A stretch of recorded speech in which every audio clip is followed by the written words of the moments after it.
An upcoming IPO is the cause of a lot of excitement, but often that excitement brings some anxiety and big questions around what happens to your stock options after the IPO. So today we're here to answer those questions for you. We'll first talk about what everyone going through an IPO with stock options needs to know about what happens. We'll then talk about things that are specific to current employees versus former employees. So if the IPO has been announced and you have stock options, the first thing that you want to do to understand what happens to those stock options after the IPO is you want to review your grant agreements, your stock option grant agreements for specific provisions related to the IPO. And you want to make sure that you understand what those provisions are. Because prior to the IPO, it may have been easy to ignore the details around your stock option grant agreements. But once the IPO is announced, and especially after the IPO, those details really start to matter. The other thing that changes for everyone with the IPO is you're moving from a time where you may have had no liquidity or very unpredictable liquidity to now you're going to have predictable liquidity in the form of regular opportunities to sell any stock options that you transact on.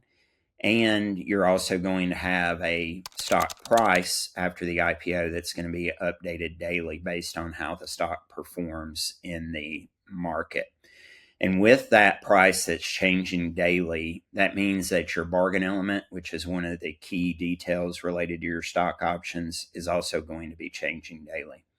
And so your bargain element is the stock price minus the exercise price. It's the advantage that your stock options give you. And it's one number that's really important in determining, what your tax bill may be, whether that's a regular income tax bill in the form of a exercise and sale or your alternative minimum tax bill on incentive stock options in the form of an exercise and hold. So the details become really important as you consider what happens to your stock options after the IPO. Now, for current employees, after the IPO, there's often going to be a lockout period, and you want to pay attention to when your first trading window is. That's the next key detail that we're going to be looking for to understand what happens to your stock options after the IPO. And then once you get through that first trading window, from there we often go into quarterly trading windows, where 4 times a year, usually after the earnings call, you're going to have an opportunity to sell any shares of company stock that you hold. Now, it's only the selling that's restricted. So you're free to exercise your stock options outside of those trading windows. But anytime you're thinking about selling the shares from the stock options, you want to make sure that you're in one of those trading windows.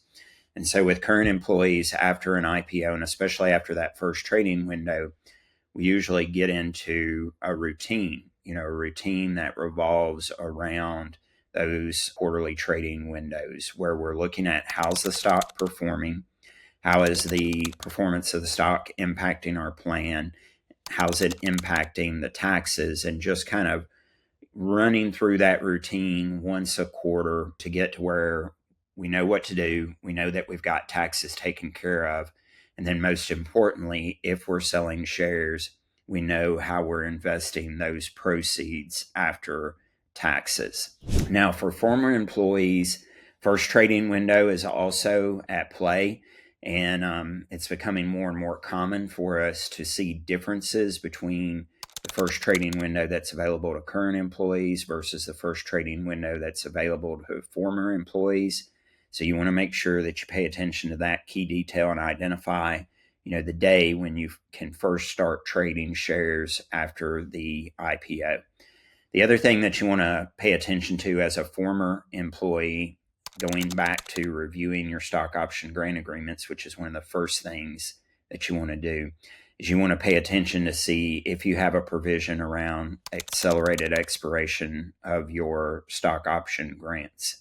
So over the last few years, we saw a lot of post-termination extended exercise periods where if you were leaving the company Maybe originally the grant said you had 90 days, but they extended that to some longer period.